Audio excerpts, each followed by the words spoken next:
My name is Rachel Thompson, and I'm 32 years old. 3 months of my life went into planning my sister's dream wedding, negotiating with vendors at dawn, hand selecting orchids that matched her exact shade of blush, even personally calligraphy writing place cards for 200 guests until my fingers cramped. I thought I was rebuilding our family after Dad's death shattered us 2 years ago. But when I arrived at that five-star venue in my cocktail dress, security stopped me cold. "I'm sorry, ma'am, but you're listed as a vendor, not a guest." My own mother confirmed it with 4 words that still echo. "You're just the help." What happened next in that ballroom changed everything. About my inheritance, my family, and my understanding of my father's final wishes. If you're watching this, please subscribe and let me know where you're watching from. Here's how it all unfolded. The Riverside Grand Hotel gleamed under the September sun, its marble entrance decorated with $10,000 worth of white roses and baby's breath, arrangements I'd personally overseen at 5 a.m. that morning. I arrived at 3 p.m., 2 hours before the ceremony, wearing the navy cocktail dress Jessica had approved for family photos. My heels clicked against the polished floor as I approached the grand ballroom, mental checklist running, catering confirmation at 3:15, final sound check at 3:30, bridal suite touch-up at 4 o'clock. "Excuse me, ma'am." The security guard, a young man with an iPad, stepped into my path. "Are you with the Thompson-Bradley wedding?" "Yes, I'm Rachel Thompson, the bride's sister." He scrolled through his screen, frowning, then scrolled again. "Could you spell your last name?" "Thompson. Same as the bride." His finger moved across the screen more slowly this time. "I see your name, but—" He turned the iPad toward me. There it was, under a section labeled Vendors and Contractors. Rachel Thompson, Event Coordinator. "There must be a mistake. I'm family." "Ma'am, I can only go by the list provided by the bride and her mother. You're authorized for vendor access only. That's the service entrance around back." My phone buzzed. A text from Jessica. "Where are you? The photographer needs to check the ceremony lighting." Not, "Where are you? We're taking family photos soon." The distinction hit me like ice water. "Could you call someone? My mother, Linda Thompson?" He radioed his supervisor. 5 minutes passed. Guests began arriving, colleagues from Dad's company who knew me, who'd watched me grow up. They walked past as I stood there like hired help, their curious glances burning into my back. 2 years ago, when Dad's heart gave out in his office at Thompson Enterprises, I was the one who handled everything. The funeral arrangements, the employee notifications, the interim business decisions while Mom and Jessica grieved. "You're so strong, Rachel," everyone said, "just like your father." What they meant was, you don't cry in public, so you must be fine. Mom always said I inherited too much of Dad's personality, the workaholism, the emotional distance, the way I turned feelings into spreadsheets and schedules. "Jessica has his heart," she'd tell relatives at holidays. "But Rachel, she's all business, no warmth." The first sign I'd become an outsider came 3 weeks after the funeral. Mom called a family meeting about Dad's estate. At least, she called Jessica. I found out when I dropped by the house and saw Harold Morrison's car in the driveway.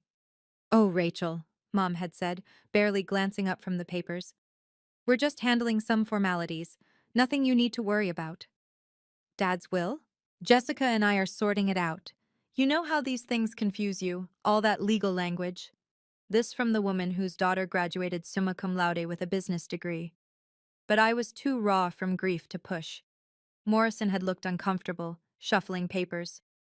"Perhaps Rachel should—" "Harold, we've got this covered," Mom cut him off. "Rachel has her little event business to worry about." Little event business. My company that had just coordinated the governor's inaugural ball. But in Mom's eyes, compared to Jessica's part-time job at a boutique, I was the one playing at success.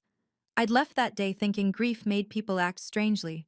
I had no idea they were already rewriting history, erasing my place in Dad's legacy while his office chair was still warm. The second sign came when Jessica announced her engagement 6 months ago. "I need the perfect wedding planner," she'd gushed at Sunday dinner. "Someone who really understands our family's standing in the community." Rachel could. Dad's brother, Uncle Pete, had started. "Oh, I couldn't ask Rachel to work for free," Jessica laughed. that tinkling sound that meant the opposite. Unless, would you mind, Rach?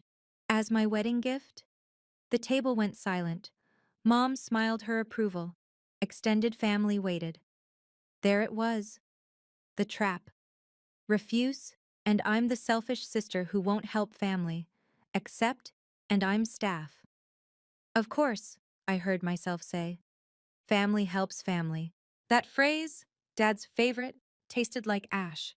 He'd meant it about loyalty, about showing up. They'd twisted it into servitude. Over the next 3 months, I poured $20,000 of my own money into deposits when Jessica's budget got tight. I leveraged every professional relationship I had for discounts. When vendors asked about payment, I covered it, keeping receipts Mom promised to handle after the wedding stress passed. You're so good at this organizational stuff, Jessica would say during fittings, while I juggled 3 phone calls. I could never keep all these details straight like you do.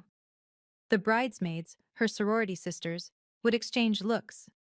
One asked, "Aren't you in the wedding party, Rachel?" "Rachel's too busy being amazing behind the scenes," Jessica answered for me. "She doesn't need to be up front. That's not really her thing. Not my thing. Standing beside my only sister at her wedding wasn't my thing, but coordinating it for free, that was exactly my thing." The lobby suddenly felt arctic as Mom's heels clicked across the marble toward me. "Rachel." Mom's voice carried that particular chill reserved for employees who'd overstepped. "Why are you causing a scene?" "I'm not causing anything. I'm on the vendor list." "As you should be. You're working today, aren't you?" The security guard pretended to check his phone. 2 of Dad's former business partners walked past, recognition flickering in their eyes. My chest tightened. "I'm her sister, who agreed to plan this wedding. Planners don't typically join the family table." She pulled out an envelope from her clutch. "Here's your payment. $3,000 as we discussed." We'd never discussed payment. The receipts in my car totaled $20,000. But this wasn't about money. It was about what I'd lose if I walked away now. The last thread connecting me to my family would snap. No more holidays, no more Sunday dinners, no more pretending we were healing from Dad's death together. "Did you really think you were a guest?" Mom's voice dropped to a whisper. "You're the help, Rachel. You've always been the help." Behind her, through the ballroom's glass doors, I could see the company table, Thompson Enterprises executives, all watching our family business literally collapse. Jessica had been named interim CEO after Dad died, despite never working there a day in her life. The quarterly reports I'd secretly monitored showed losses mounting. 3 more months of her leadership, and Dad's 40-year legacy would be bankrupt. If I stayed silent, took my vendor's position, smiled for the photos from the background, maybe I could still influence Jessica, still protect what Dad built. But standing there, check in Mom's manicured hand, security guard waiting to escort me to the service entrance, I realized something. They didn't want me to save anything. They wanted me to disappear. Thank you for clarifying my position. If you've ever felt invisible in your own family despite doing everything for them, you'll understand what happened next. This story is about to take a turn that nobody at that wedding saw coming. Not my mother, not my sister, and definitely not me. Before we continue, please hit that subscribe button and ring the notification bell. Your support helps me share more stories about standing up for yourself with dignity. Also, comment below. Have you ever been taken advantage of by family? I read every single comment. Let's continue with the moment everything changed. Your position? Mom's laugh was sharp. You don't have a position. I planned everything. And you were paid. She waved the check. Take it. 20,000 in deposits. Your choice. No one asked you to. Jessica asked. Jessica asked for help. You went overboard as always. The security guard shifted uncomfortably. More guests streamed past. Dad's golf buddies, Mom's book club, all witnessing this. My phone buzzed. Harold Morrison again. 3rd time today. I should go. You should work. We paid for a coordinator. You paid 3,000. My day rate is 5. Family discount. Mom's smile could cut glass. Or are we not family? Clearly not. Don't be dramatic. Jessica needs this day perfect. Jessica needs a reality check. Excuse me? The company's dying. She's burned through. Not your concern. Dad built that company. and left it to Jessica. Did he? Were you there when he signed? Mom's face went white, then red. How dare you? I dare because someone should. You're jealous. You've always been jealous. Of what? The debt she's creating? The employees she's firing? Of her ability to be loved? The words hung between us like knives. Your father loved you, Rachel. But he didn't like you. Too cold. Too much like him. My throat closed. Behind her, someone cleared their throat, Harold Morrison standing by the ballroom entrance watching us with an expression I couldn't read. He held a leather folder. $3,000, Mom said, pressing the check into my hand. Take it and do your job, or leave. Choose now. I looked at the check. $3,000 for 3 months of work, for $20,000 in costs. For my sister's wedding, I wasn't welcome to attend as family.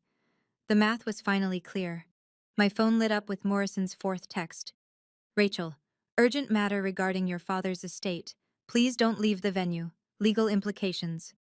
Legal implications? Mom had turned toward the ballroom, expecting me to follow like the hired help she'd designated me as. But Morrison's messages had started at noon, increasingly urgent. The last one made my stomach knot. Mrs. Thompson, the venue manager appeared, looking flustered. There's been a documentation delivery that requires immediate attention. A notarized packet? Mom spun around. What documentation? From Morrison and Associates. Marked time-sensitive for the Thompson family. She held up a sealed envelope. It requires signatures from all beneficiaries. There are no pending estate matters, Mom said quickly. Too quickly. Ma'am, I'm just relaying the message. Mr. Morrison insisted it be handled before the ceremony begins. I watched Mom's jaw tighten. She'd been avoiding Morrison for months, claiming all estate matters were settled.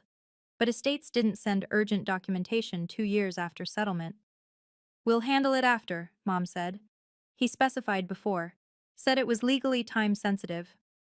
Jessica appeared in the doorway, radiant in her $10,000 dress, that I'd negotiated down from 15. Mom, the photographer's ready for family portraits.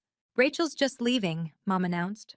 Actually, I said, surprising myself with my steady voice, I need to review that documentation first, as a Thompson family member. You're not... My legal name is Rachel Thompson.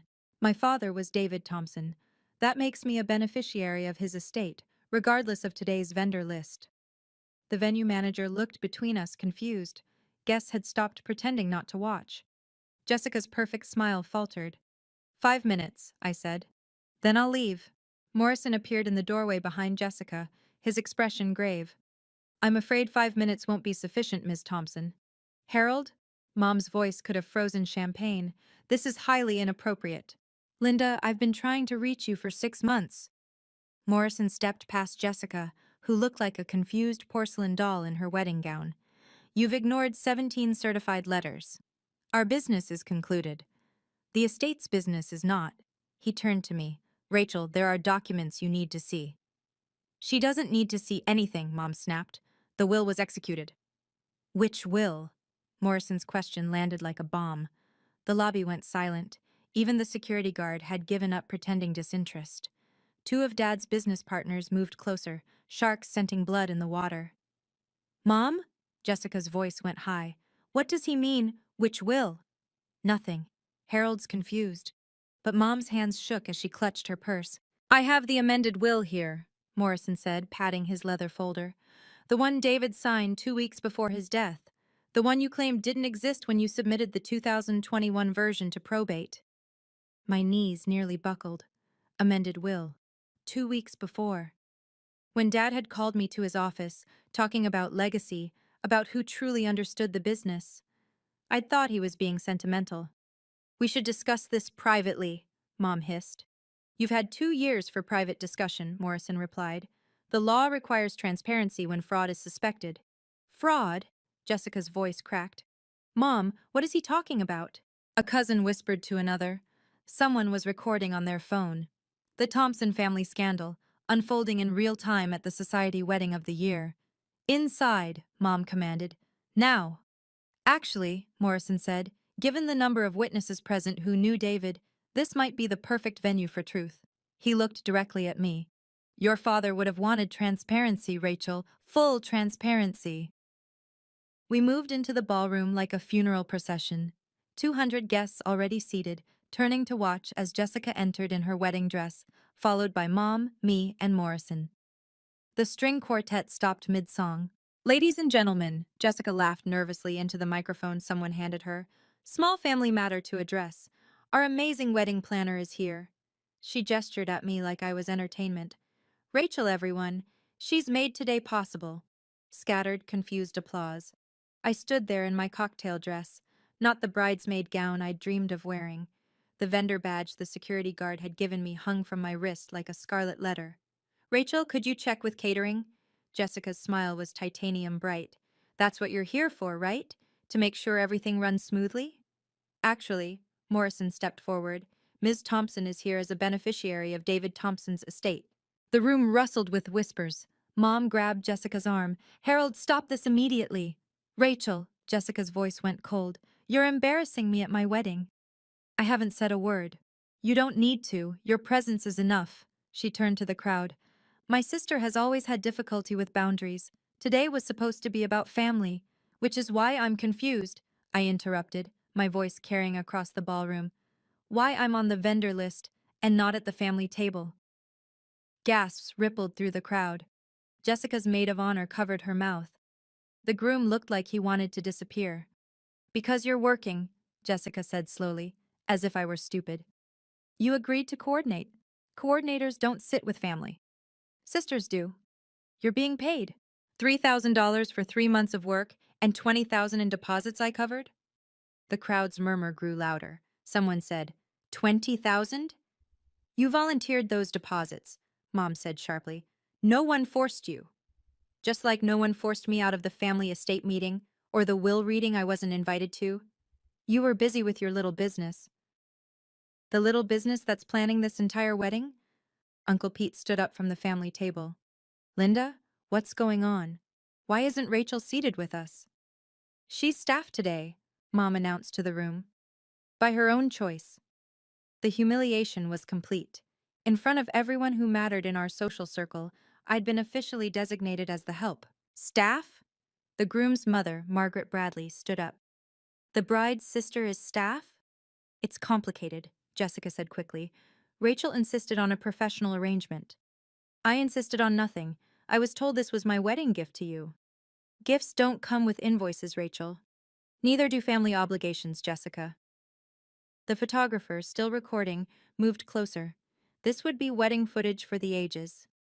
You need to leave, Mom said. You're ruining your sister's day. I'm ruining it? I planned every detail. The centerpieces you're admiring, 3 hours each, the menu you'll eat, 16 tastings to get it perfect. The flowers? I was here at dawn. We know, Jessica screamed. We know you did everything. You always do everything. Perfect Rachel, who never makes mistakes, who never needs help, who makes the rest of us look incompetent. There it was, the real issue, laid bare before 200 witnesses. I never made you look incompetent, I said quietly. You did that yourself. Dad's company is none of your business. It was Dad's entire life. And he left it to me. Did he? Morrison's voice cut through our argument. That's interesting, considering the will I have here says otherwise. The room went silent. Mom sank into a chair. Jessica's face drained of color beneath her makeup. Perhaps, Morrison continued, we should discuss what David Thompson actually wrote 2 weeks before his death. When he was fully competent, properly witnessed, and very clear about his intentions. Not here, Mom pleaded. Not at the wedding. You had 2 years to do this properly, Linda. You chose deception instead. I looked around the room, at relatives who'd watched me grow up, at Dad's business partners who knew how hard I'd worked, at strangers who were witnessing our family implode. The family photographer was still recording, documenting every second of this disaster. You want me to leave? I asked Mom. Fine, but I'm taking the truth with me. I turned to walk out, my heels clicking on the marble floor. Behind me, Morrison's voice rang out clear and legal. Rachel Thompson, as executor of your father's amended last will and testament, I need you to stay. You're the primary beneficiary. The ballroom erupted. Jessica collapsed into her groom's arms. Mom stood frozen. And I stopped walking. my hand on the door, as 200 people waited to see what I'd do next. This is where everything changes. What happened next not only shocked everyone at that wedding, but also revealed a 2-year deception that went deeper than I imagined. If you're finding value in this story, please take a moment to like this video and share it with someone who needs to hear about setting boundaries with toxic family members. Your engagement helps these important stories reach more people. I see your comments about similar situations you've faced. You're not alone. Now, let's see how justice was served in front of 200 witnesses. I turned back slowly. Morrison stood at the center of the ballroom, every eye fixed on him. He opened his leather folder with the precision of a surgeon. "Ms. Rachel Thompson," he said formally, "please approach. This concerns your inheritance." My legs felt like water, but I walked back through the silent crowd. Phones were out everywhere, recording what would become the most viral society wedding in the city's history. "Mr. Morrison," Mom stood up, "this is neither the time nor—" "Linda Thompson, you submitted a will dated January 2021 to probate court, claiming it was David's final testament. You swore under oath no other will existed." His voice carried the weight of law. "That was perjury." Gasps echoed through the ballroom. Jessica's bridesmaids clustered around her like protective hens. "Harold, please," Mom's voice cracked. On March 3rd, 2023, 2 weeks before his death, David Thompson executed a new will in my office. Present were 2 witnesses, Dr. James Chen, his physician, and Margaret Howell, his CFO. Morrison pulled out a document. "Both are here today and can verify David was of sound mind." Dr. Chen stood up from his table. "I can confirm, David was completely lucid." Margaret Howell, seated with the company executives, nodded. "He knew exactly what he was doing." Morrison continued, "David left very specific instructions, quote, 'My daughter Rachel has inherited not just my work ethic but my vision for the company. Jessica, while beloved, lacks the temperament and training for business. I've watched Rachel build her own success without any help from the family resources, proving she has the strength to lead.'" The room was so quiet, I could hear my own heartbeat. "The amended will leaves 60% of all assets, including controlling interest in Thompson Enterprises, to Rachel Thompson. Jessica receives 20%. Linda Thompson receives 20%, and the family home."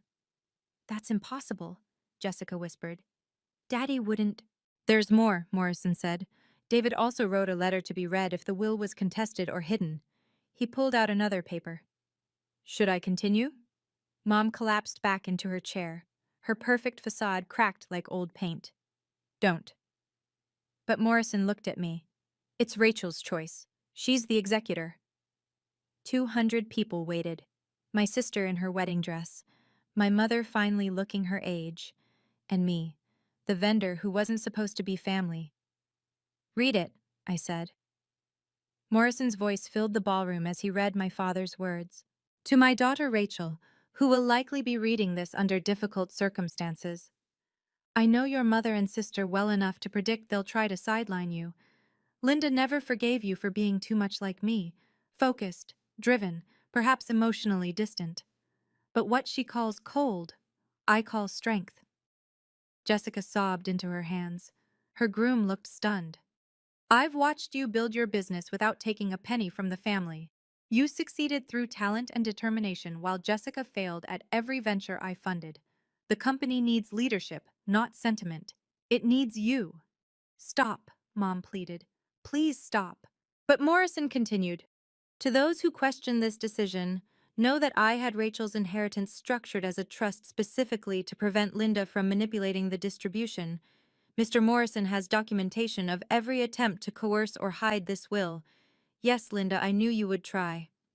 The crowd murmured. Someone whispered, "He knew?" Furthermore, if this will was hidden or contested in bad faith, Jessica's portion reduces to 10%, with the remainder going to Rachel. "Linda, you've triggered that clause." Jessica stood up, mascara streaming. "You're lying. This is fake." "The will is registered with the state," Morrison said calmly. "Filed March 5th, 2023. Your mother knew. She was notified the day after David's death." All eyes turned to Mom. She sat frozen, caught. "You knew?" Jessica's voice broke. "You knew and you lied to me?" "You weren't ready," Mom whispered. The company would have crushed you. So you let me fail instead?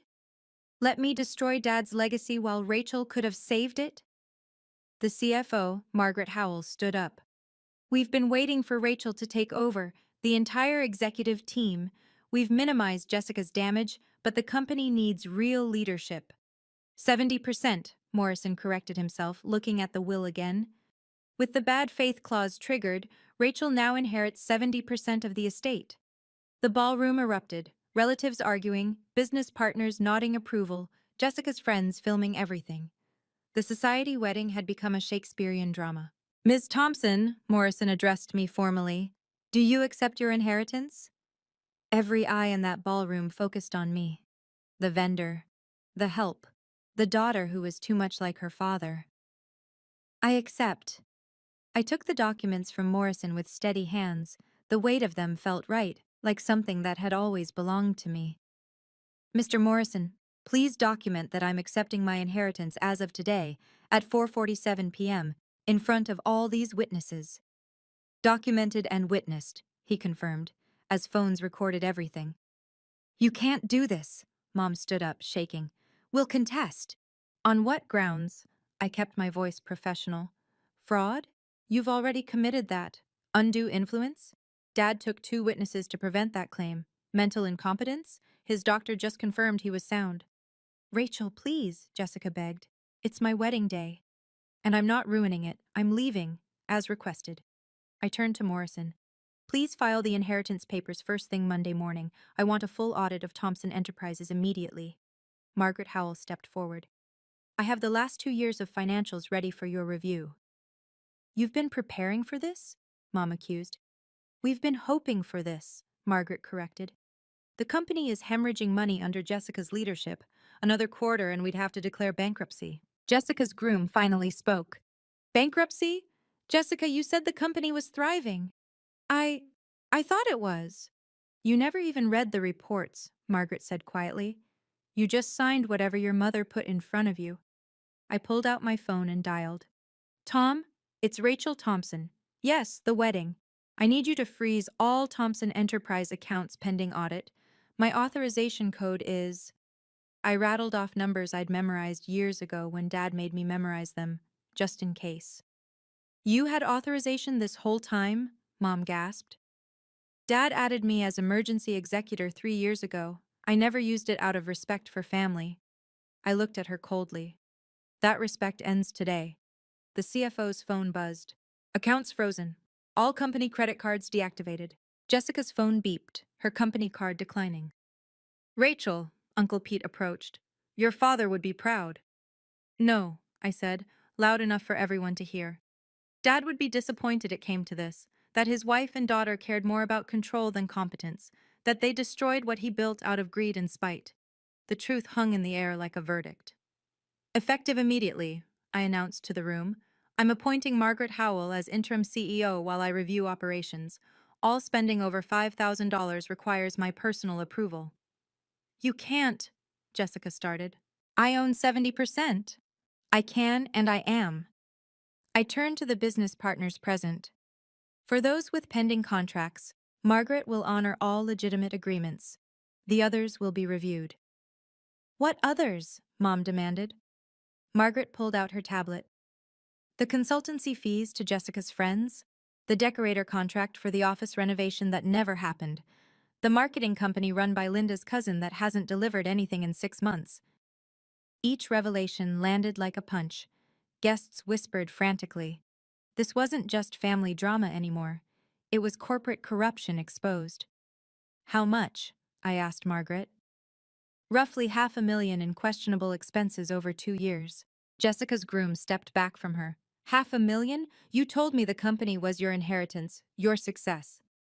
It is. It was. Mom said. Your mother said a lot of things, I interrupted. None of them true. I walked to the microphone at the podium. Ladies and gentlemen, I apologize for this disruption. Please enjoy the wedding. Everything has been paid for by me, apparently, through the deposits I made. Consider it my final gift to my sister. I started walking toward the exit. Mom called after me. You're destroying this family! I stopped, turned back one last time. No, Mom. You destroyed this family when you decided I was worth less than Jessica. When you hid Dad's will, when you let Jessica run his company into the ground rather than admit I was the qualified one.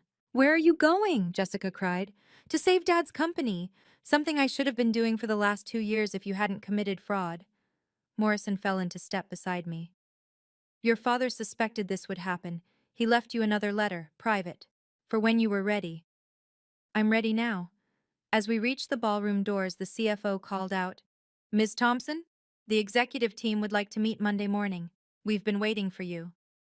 I nodded, then left my sister's wedding as I'd arrived. Alone, but no longer powerless. The wedding continued without me, but from what I heard later, it was a disaster. The champagne toasts felt hollow after everyone had witnessed the family's deception. Jessica cried through the father-daughter dance, performed with Uncle Pete because Dad was gone and she'd just learned her inheritance was built on lies. Videos hit social media within hours. Society wedding exposed as fraud became the city's trending topic. The country club gossip mill went into overdrive. 3 separate guests sent me recordings of Mom trying to do damage control, each version of her story different from the last. By Sunday morning, Jessica's groom had questions, hard ones, about the money she'd claimed to have, the business acumen she'd boasted about, the family wealth that was supposedly endless. His family, old money conservatives who valued honesty above all, were mortified. The honeymoon to Bali was postponed indefinitely. Mom tried calling me 47 times. I didn't answer once. Instead, I spent Sunday with Margaret Howell, reviewing 2 years of financial carnage. Jessica had signed off on everything without reading, letting Mom funnel money to friends and relatives through bogus contracts. The company that had employed 300 people was down to 150, the others laid off to cover Jessica's spending. Your father built this over 40 years, Margaret said, showing me the original incorporation papers. Jessica nearly destroyed it in 2. Can we save it? With proper leadership, absolutely. The bones are good. The reputation is damaged but recoverable. The contracts Jessica lost were through incompetence, not market conditions. Monday morning, I walked into Thompson Enterprises for the first time as owner. The remaining employees stood and applauded. They'd suffered under Jessica's chaotic non-management, watching the company they loved crumble while unable to speak up. We tried to warn her, the head of sales told me. She said we were being negative. Your mom backed her up, said we were undermining female leadership. Female leadership. As if competence had anything to do with gender rather than ability. By noon, I'd reversed 6 of Jessica's worst decisions. By close of business, we'd retained 3 clients who'd been ready to leave. The stock price, which had dropped 30% under Jessica, ticked up 2 points just on news of the leadership change. The audit revealed worse than we'd imagined. Jessica hadn't just been incompetent, she'd been signing checks Mom wrote to herself, $500,000 labeled as consulting fees and development costs that went straight to Mom's personal account. This is embezzlement, our legal counsel said. We could press charges. I sat in Dad's office, my office now, staring at the evidence. Criminal charges would mean prison time. For my mother, my sister. I want the money returned, I decided. All of it. They have 30 days, or we file charges. Mom's lawyer called within hours, trying to negotiate. There was no negotiation. Return the money or face prosecution. Simple. Jessica's marriage imploded by week 2.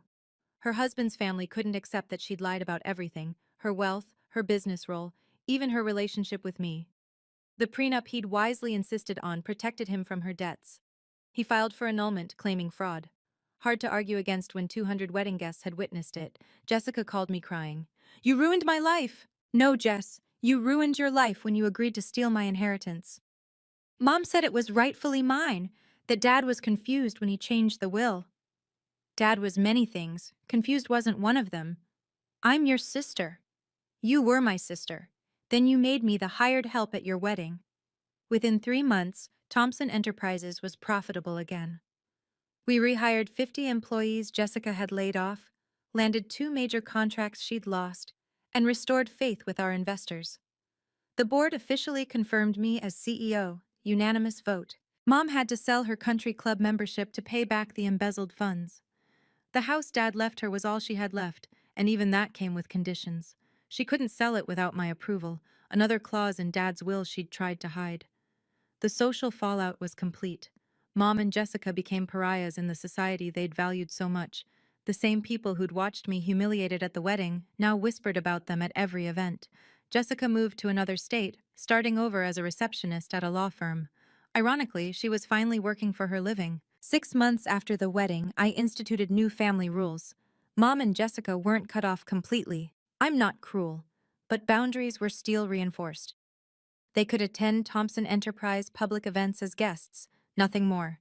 No voting rights, no office access, no say in decisions. Family helps family, I told Mom during our one meeting, echoing Dad's words. But help doesn't mean enabling. It doesn't mean covering for lies or accepting abuse. She aged 10 years in those 6 months, the weight of her choices finally visible. I just wanted Jessica to have something. She had something: my love, my support, my free wedding planning. It wasn't enough because you taught her it would never be enough.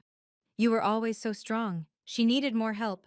No, Mom, you decided she deserved more help. There's a difference. I learned to stop seeking their approval. The little girl who'd tried so hard to earn Mom's love finally understood it was never about earning. Mom had decided long ago that Jessica was the daughter of her heart while I was just the useful one. No amount of success would change that programming. But I found family elsewhere. Uncle Pete became my advisor. Dad's business partners became mentors. The employees whose jobs I'd saved became loyal allies. Margaret Howell became not just my CFO, but my friend. Your dad would be proud, she told me one evening as we reviewed quarterly reports showing record profits. I hope so. He knew, Rachel. He knew your mother would try this. That's why he structured everything so carefully. He protected you even from the grave. Dad's private letter, the one Morrison gave me after the wedding, sat framed on my desk. Rachel, if you're reading this, they've shown you who they are. Believe them. Build the life and company you deserve, not the family you wish you had. Your strength isn't coldness, it's clarity. Use it. Love, Dad. I did use it. Every day. Not with cruelty, but with clear-eyed purpose. The company thrived. I dated someone who valued my strength instead of resenting it. I built friendships with people who saw me as a person, not a resource. Family can visit, but they can't take anymore. A year later, Jessica reached out. She'd been through therapy, she said. She understood now how toxic the dynamic had been. She wanted to apologize, to maybe start over. We met for coffee. She looked different, humbler, working a real job for the first time. I'm sorry, she said. For the wedding, for the lies, for letting Mom convince me I deserved what was yours. I appreciate that. Can we be sisters again? We can be relatives who are civil. Sisters requires trust. That'll take time. She nodded, tears in her eyes but understanding in her expression. Growth looks different on everyone. Mom never apologized. She maintained she'd done what any mother would do for her struggling child. But she followed the boundaries because she had no choice. The woman who'd controlled everything through manipulation now had no power except what I allowed. The lesson was hard but necessary. Dignity isn't negotiable. Not for family, not for anyone. When someone shows you repeatedly that you're less than, believe them. Then act accordingly. Standing up for yourself isn't cruel. It's necessary. I didn't destroy my family at that wedding. I revealed what was already broken. The humiliation they'd planned for me became the spotlight that exposed their deception. Sometimes the best gift you can give your family is forcing them to respect you, even if that means they lose everything else in the process. Dad knew this day would come. He prepared me for it not with warnings, but with tools, legal documents, trusted allies, and the strength he saw in me that Mom refused to acknowledge. He couldn't protect me from the pain of their betrayal, but he made sure I'd win when it counted. The company he built stands stronger than ever. His legacy lives not in the daughter who was loved, but in the daughter who was capable. And maybe, in the end, that was its own kind of love. To those watching who've been designated the family scapegoat, the useful one, the help, know this: your worth isn't determined by their recognition. Sometimes the only approval you need is your own. Your self-worth isn't negotiable, not even for family. Thank you for listening to my story. If it resonated with you, please subscribe And hit the notification bell for more stories about standing up for yourself with dignity and grace. Share this video with someone who needs to hear that it's okay to set boundaries, even with family. Comment below. What boundaries have you had to set with toxic relatives? How did you find the strength? Your stories help others realize they're not alone. Remember, requiring respect isn't cruel, it's necessary. Your self-worth isn't negotiable, not even for family. Until next time, stay strong.